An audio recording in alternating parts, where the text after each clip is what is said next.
Hi guys, welcome to my vlog. So ayan, magre-reban tayo ng sobrang nipis ng buhok. So ang gagawin ko sa kanya is i-reban ko siya with Brazilian Botox. So ang reban ko sa kanya is bouncy lang. Yung hindi siya magmumukhang manipis. So ayan guys, yung hair ni madam. Sobrang nipis talaga. So yan. Kasi babaunsin natin, ma'am. Ha? So medyo matagal ko rin siya nireban.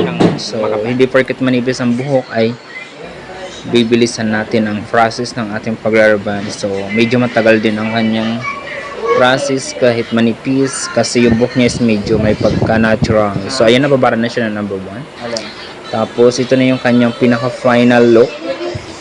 So ayan, sobrang kintab. So kung mapapansin nyo is naka-bouncy na po siya.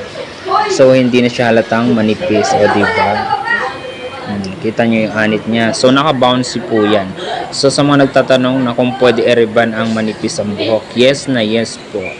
Pwede po. So ayan, Brazilian Reban yung ginawa ko sa kanya. O diba? Thank you for watching guys.